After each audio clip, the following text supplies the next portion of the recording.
নমস্কার বন্ধুরা, আজকে আমি সুজি আর আলু দিয়ে একটি দুর্দান্ত স্বাদের নিরামিষ রেসিপি আপনাদের সঙ্গে শেয়ার করব, যা আপনারা লাঞ্চে বা ডিনারে খেতে পারবেন। রেসিপিটি তৈরি করার জন্য আমি প্রথমে একটা মশলা তৈরি করে নিচ্ছি। এর জন্য একটা মিক্সার জারের মধ্যে এক এক করে দিয়ে দিলাম ছোট ছোট করে টুকরো করে নেওয়া 1.5 ইঞ্চি আদা, স্বাদ মতো পাকা লঙ্কা আর একটা কাশ্মীরি লাল লঙ্কা। এবার এর মধ্যে সামান্য একটু জল দিয়ে এগুলোকে মিহি করে পেস্ট করে নিলাম। তারপর একটা পাত্রের মধ্যে ঢেলে দিলাম হাফ বাটি সুজি আর এর মধ্যে দিয়ে দিলাম 2 বাটি জল। এবার এই সুজিটাকে একটা ঢাকনা দিয়ে ঢেকে কিছুক্ষণের জন্য রেস্টে রেখে দেবো, যাতে সুজিটা একটু নরম হয়ে ফুলে ওঠে।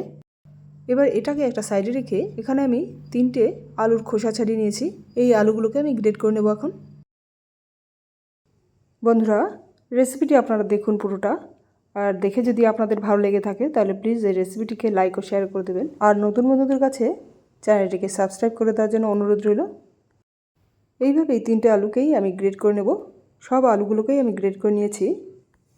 এবার এই গ্রেট করা আলুর মধ্যে যে রস রয়েছে সেই রসটাকে আমি ভালো করে চিপড়ে নেব।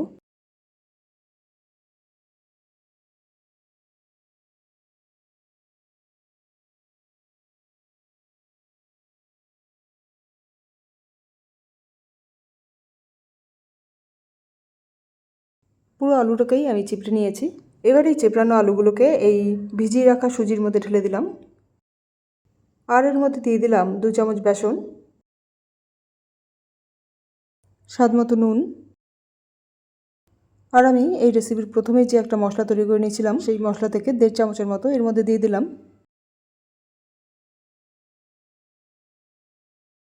আর এর মধ্যে দিয়ে দিলাম সামান্য হিং।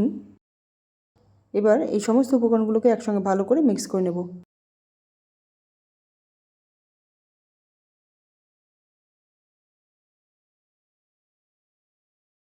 মিক্স করা হয়ে গেছে।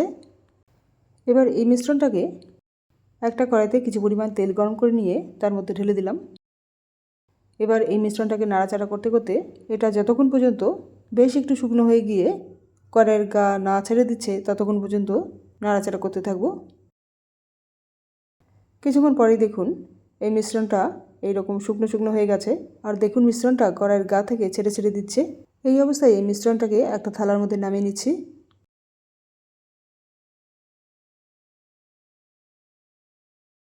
পুরো মিশ্রণটা থালার মধ্যে নামানো হয়ে গেলে মিশ্রণটাকে এইভাবে গোল শেপ দিয়ে সমানভাবে পুরো করে নিয়ে এইভাবে ছড়িয়ে দিলাম।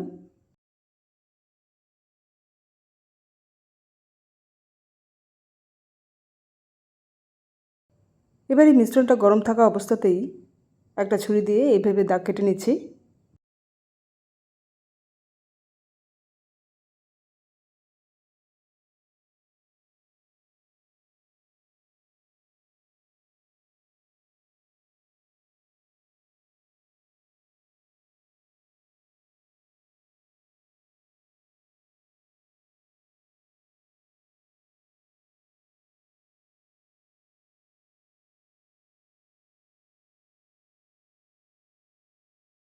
দাগ কাটা হয়ে গেছে। আমি এখন এগুলোকে ঠান্ডা করে নেব ভালো করে। এগুলো ঠান্ডা হতে থাক, আমি ততক্ষণে একটা মশলা তৈরি করে নিচ্ছি। আমি এই রেসিপির প্রথমেই যে একটা মশলা তৈরি করে নিয়েছিলাম সেই মশলা থেকে এই রেসিপিতে কিছু পরিমাণ ব্যবহার করার পর যে বাদবাকি মশলা রয়ে গেছে তার মধ্যে দিয়ে দিলাম কিছু পরিমাণ কাজু আর 2 চামচ জিরে। এবার এই সমস্ত উপকরণগুলোকে একসঙ্গে মিহি করে পেস্ট করে নিয়ে ঠান্ডা হয়ে যাওয়া সুজি ও আলুর মিশ্রণের উপর যে আমি দাগ কেটে নিয়েছিলাম তার উপরে আর একবার এই ছুরি দিয়ে দাগ কেটে নিচ্ছি।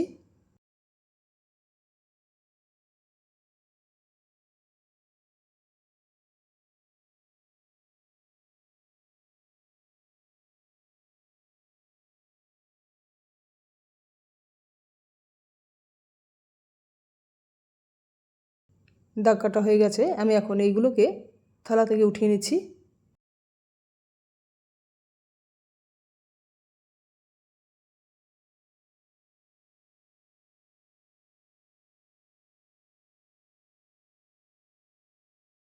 থালা থেকে ওঠানো হয়ে গেলে এগুলোকে গরম তেলে ছেড়ে দিয়ে উল্টে পাল্টা নিয়ে ভালো করে ভেজে নেব।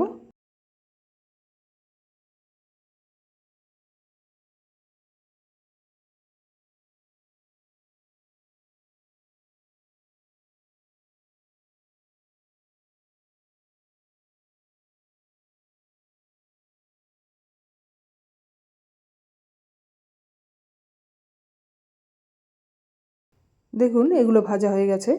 আমি এখন এগুলোকে কড়াই থেকে অনেকটি পাত্রে তুলে নিয়ে ঠিক একইভাবে বাদবাকি বরফিগুলো ভেজে নেব। সব বরফিগুলো ভেজে নেওয়ার পর কড়াইতে যে এই বাদবাকি তেল রয়ে গেল, তার থেকে কড়াইতে 2 চামচের মতো তেল রেখে বাদবাকি তেলটুকু অনেকটি পাত্রে তুলে নিচ্ছি। তারপর এই তেলের মধ্যে 1 চামচ ঘি মিশিয়ে দিয়ে তার মধ্যে ফোড়নের জন্য এক এক করে দিয়ে দিলাম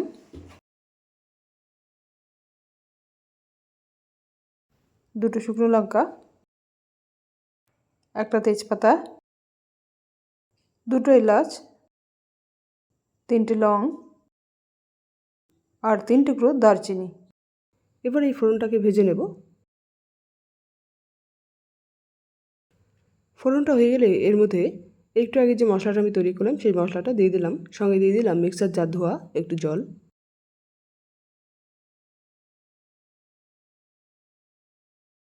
এবার এর মধ্যে দিয়ে দেব স্বাদ মতো নুন ও পরিমাণ মতো হলুদ।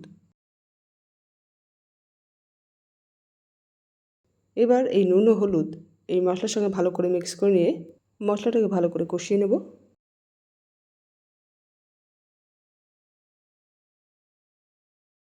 মশলাটা ভালো করে কষানো হয়ে গেছে। দেখুন মশলা থেকে তেল ছেড়ে দিয়েছে। এই অবস্থায় আমি এর মধ্যে দিয়ে দেব ভালো করে ফেটিয়ে নেওয়া 2 চামচ টক দই।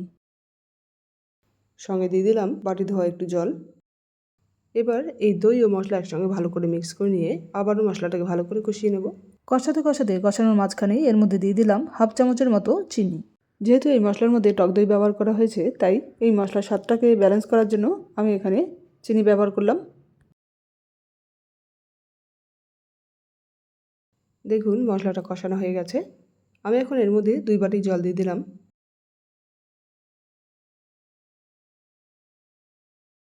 এবার এই জল ও মশলা একসঙ্গে ভালো করে মিক্স করে নিয়ে গ্রেভিটা ফুটে ওঠা পর্যন্ত অপেক্ষা করব।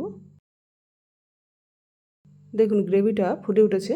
আমি এখন এর মধ্যে সুজি ও আলুর যে বরফিগুলো তৈরি করলাম সেইগুলো আমি এর মধ্যে দিয়ে দেবো এক এক করে।